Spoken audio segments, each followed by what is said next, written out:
Ever found yourself in the endless loop of what ifs or second guessing every decision? Like what to eat for dinner, standing in front of the open refrigerator. Nobody ever told you that was going to be the thing that you had to ask yourself every day as an adult, did they? Or analyzing things to death and ending up doing nothing. Yeah, you're not alone. In fact, you're the Brainster on the Gutsy Chick Quiz.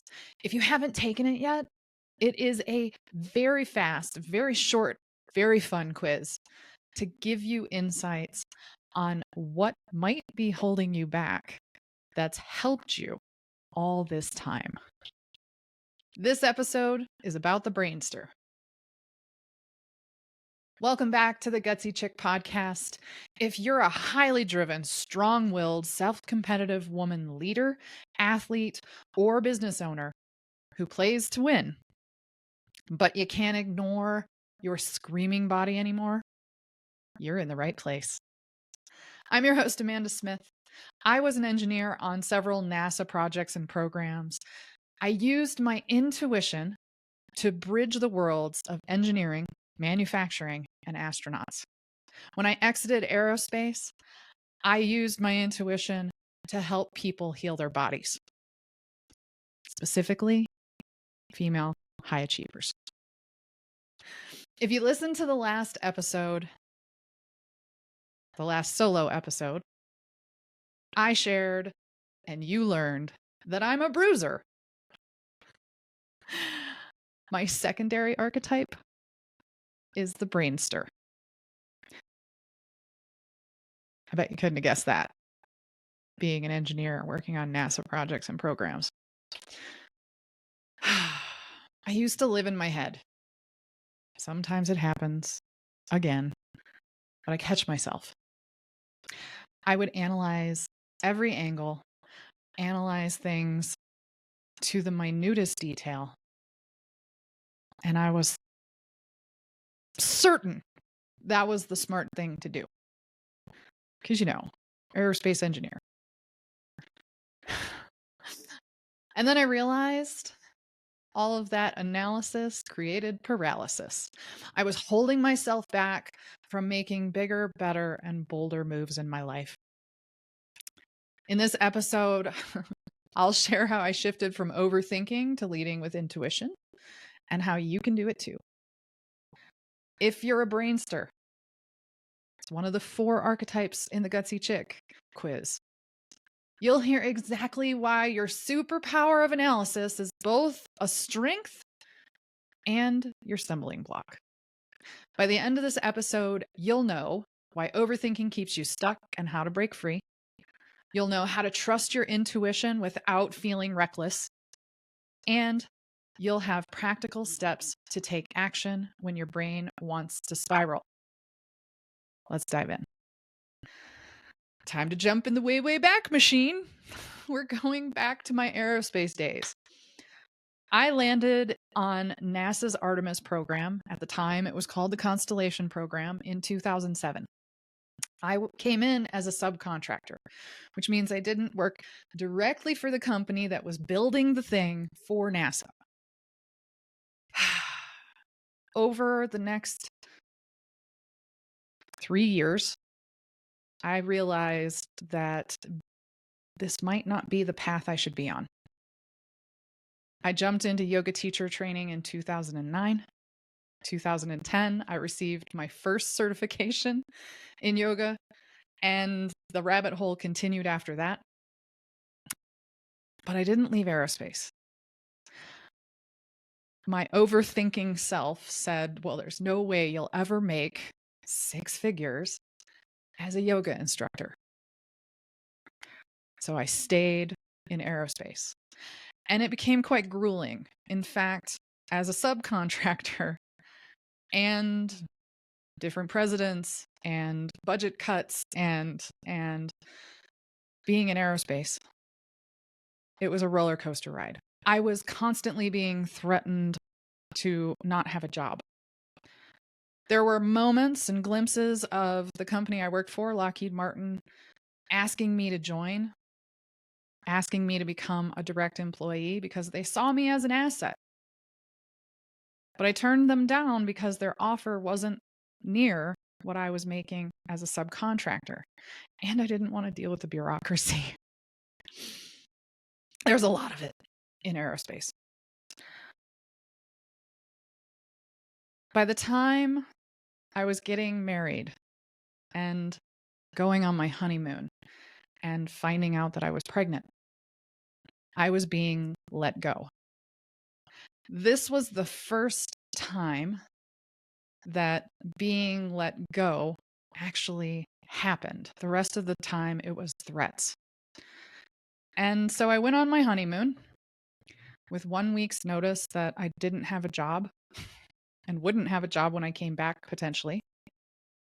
And this is when I got very, very serious about finding a different way, a different program, a different job, maybe opening my own business. When I came back from my honeymoon, I was pregnant and I was being told, "You got your job back." When I landed back in the same desk,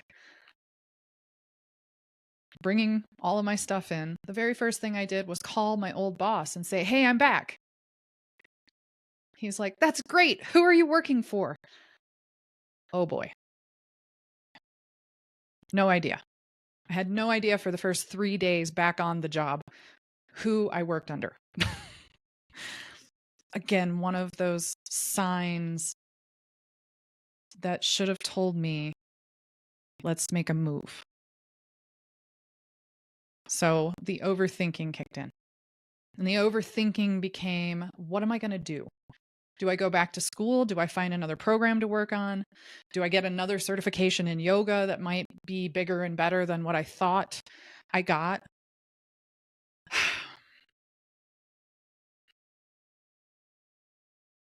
I got married in 2013. In 2016, I finally left NASA's Orion Artemis constellation program. 3 years of thinking, 3 years of toiling. This is a huge decision. I was contemplating leaving aerospace altogether, which eventually I did. I was contemplating opening my own business, which eventually I did. In fact, in 2015, I joined Ramit Sethi's Zero to Launch program. That was my first true training in being an entrepreneur. By 2017, I had had my first successful online business. The overthinking made me miss all of the signs that my intuition would have seen. The signs being the program trying to let me go multiple times. The signs being people that I didn't want in my life any longer showing up again on the program. And me going, oh, this is not a good situation. Me jumping onto another program at Lockheed Martin as a subcontractor and finding that that wasn't a right fit either. Apparently, when there are no humans in the aerospace project, I'm not nearly as passionate about it. Sign after sign after sign. The universe was literally wailing me on the head at this point when I finally left aerospace and got out of my way and dropped the overthinking, overanalyzing, and just said, you know what? Let's take the leap. And I'm so unbelievably glad I did.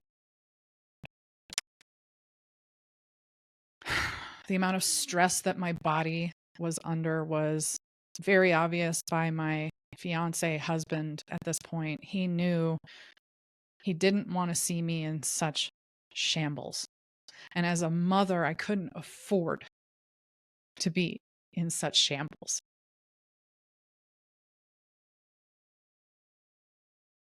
So the change happened. I thought if I could think my way through this, if I could find the right quote unquote answer, that I'd be okay. Instead, I was just stuck and I was miserable. Overthinking isn't clarity, it's a cage. So, why do we do this? Why do we overthink to the point of not making a move, not doing anything, and going into overdrive mentally when facing big decisions, small decisions like figuring out what's for dinner tonight? Here's why we do this. Number one, we have a fear of making the wrong choice. My God, I definitely thought if I leave aerospace, my life is over. Why did I go to school for so many years and torture myself in mechanical and aerospace engineering college to exit aerospace altogether? Overthinking, overanalyzing, to avoid making a mistake, which in this instance could have been the biggest mistake of my life. Number two, we have a desire for control. Have you ever been told you're a control freak? I have, several times. Overthinking feels like we've got control over what's going on, and we really don't. We aren't in control of anything except how we respond to what's going on. That is the only thing we ever control always. But we think we can control, and we desire deeply to control. Number three, perfectionism. Oh, I am so guilty of perfectionism. So unbelievably guilty of perfectionism. Straight A student throughout my entire education. Mechanical and aerospace engineer because I'm a smarty pants, playing softball, wanting to do flight school. If you listen to the last solo episode, I had my mindset on Purdue. I was waiting for the perfect plan to fall into place so that I could make the leap out of aerospace, where I knew something wasn't quite right for me there.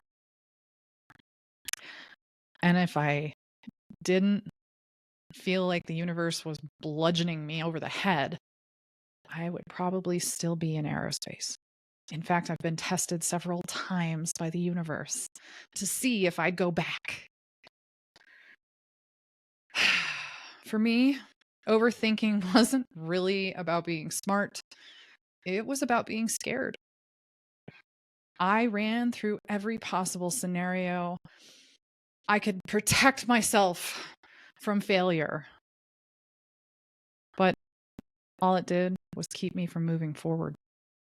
It kept me from the life I'm leading now, the people that I'm helping now.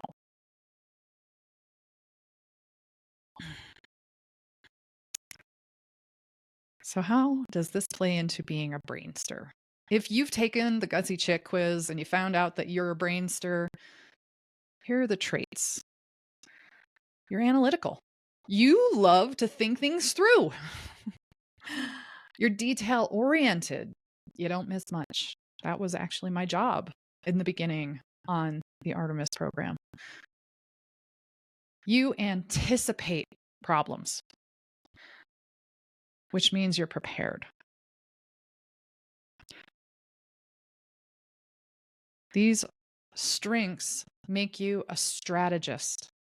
Your brain sees possibilities others miss.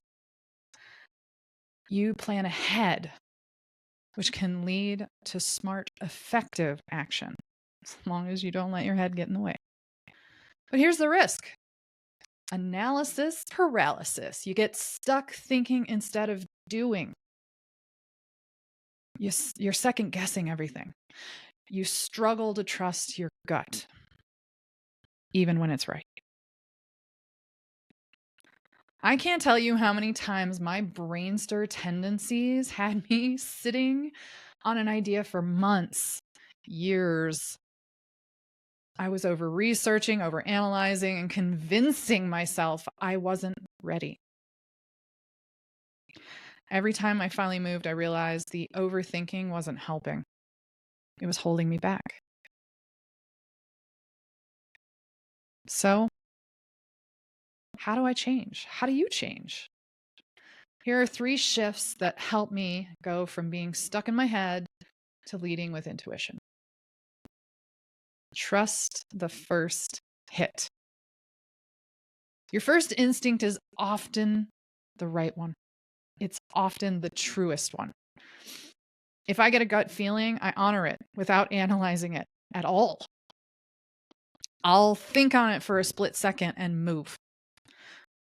Now, I've honed and practiced and trained my intuition. That is a practice everyone can do.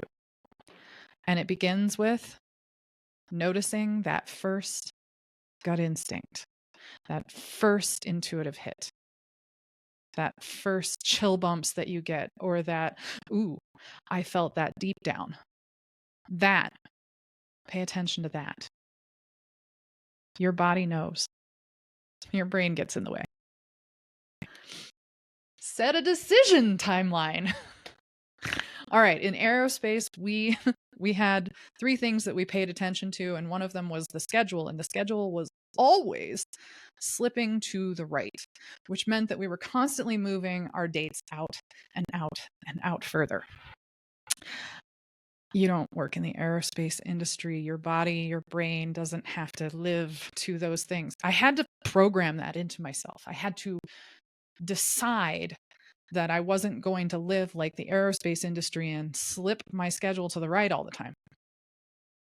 I set hard deadlines to make decisions, and I stuck to those.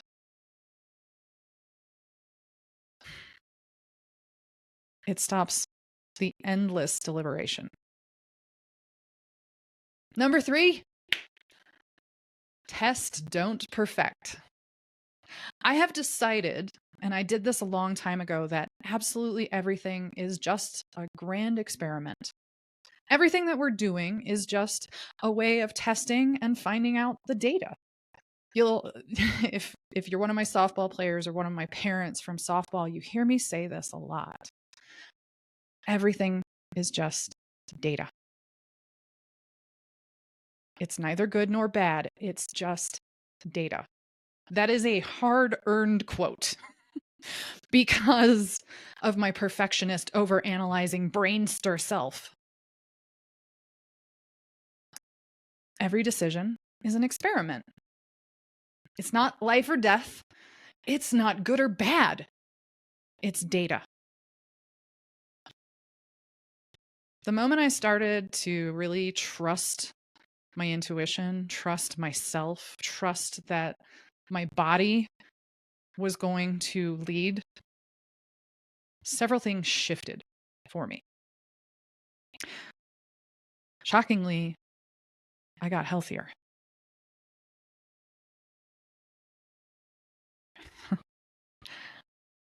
My brain got to take a back seat. This monkey mind got to chill the heck out. And I got healthier. My gut became the compass. And then I started to develop my intuition much farther than just a gut feeling.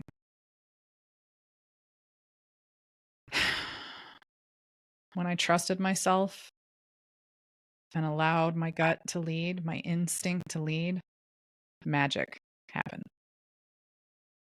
And that's why I do what I do now in body whisper healing. If you're ready to stop the spinning of your brain wheels, your monkey mind, here's how to get started. Number 1, name the fear. What's the reason you're overthinking? And get really, really honest. Sometimes that takes asking 3 levels deep. What is really going on here? What's the fear? Name it. Number 2, do a gut check. What's your first instinct? Say it out loud. Don't edit it. I like to practice this when I'm doing interviews for podcasts or, God forbid I ever do this again, but job interviews. The question they ask me, I let the first thing that comes to my mind flow out now because it's just easier. And I trust that that answer is going to lead them to the decision that they need to make if it was a job interview, or it's going to lead the person that's doing the podcast down a rabbit hole that I'm sure both of us would enjoy, or all of us would enjoy. First instinct, do the gut check. Number 3, decide and move. Give yourself that deadline, 24 hours, 2 minutes, whatever that arbitrary deadline is. But then once you declare it, stick to it and take action. That action might look like something as small as picking up, if it's, I need to go work on a book. I'm writing a book and I need to go work on a book. Put pen to paper. The smallest action. Grab the pen, put it to paper. Or open the document that you're typing in and put your hands on the keyboard. The smallest action, those micro moments, help move the needle. All right, quick exercise. I want you to think about a decision where you've been stuck. Got it? What would you do if you trusted your gut right now? The first thing that comes to your mind. Yeah. I love that one. So simple, isn't it? This week, I want you to break the overthinking cycle with one bold move. Here's the challenge. Pick one decision you've been overthinking, big or small, doesn't matter. Set a 24-hour timer. Put it on your phone. There's some cool little apps you can add to your phone with a little timer on it. And set that deadline. Then trust your gut and take the first action. No more spiraling, just movement. It could be finally hitting send on an email that you've been sitting on, or a letter that you haven't mailed off, if you still do snail mail. It could be signing up for something that you've been debating, a retreat, a vacation, or simply trusting your first instinct without a 20-point analysis. 20-point analysis. Bet you didn't know where I got that number. When I do it, I feel so much better. Everything just flows. So if you took this challenge, send me a DM, tag me on social media, tell me what decision you made and how it felt to trust yourself. One decision, one action. Less overthinking, more gut instinct. You've got this. Here's the truth. You don't need to overthink your way to a perfect life. You need to trust yourself enough to take the first step. If today's episode hit home for you, here's what to do next. Take the stinking quiz already. GutsyChickQuiz.com. That URL might be chunking along. Wait for it. You can also find it at quiz.bodywhisperhealing.com/gutsychick, or you'll find it in the show notes, or you'll find it on bodywhisperhealing.com. It's that very first button that you can click. Take the Gutsy Chick Quiz. Go take it and find out. Are you a bruiser, a brainster, a chillster, or a stickler? Because 2 more episodes, I will be going over the stickler next. And then the last of these 4 is the chillster, which is my husband.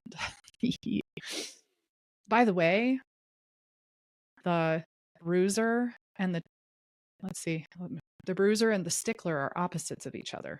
The brainster and the chillster are opposites of each other. Opposites.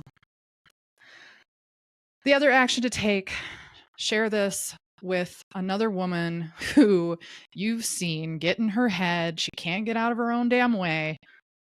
Send her this episode. She'll appreciate it. And, you can do it on the sly. Like, hey, I've been listening to this and oh my gosh, I resonated with it. And you popped into my head for some reason.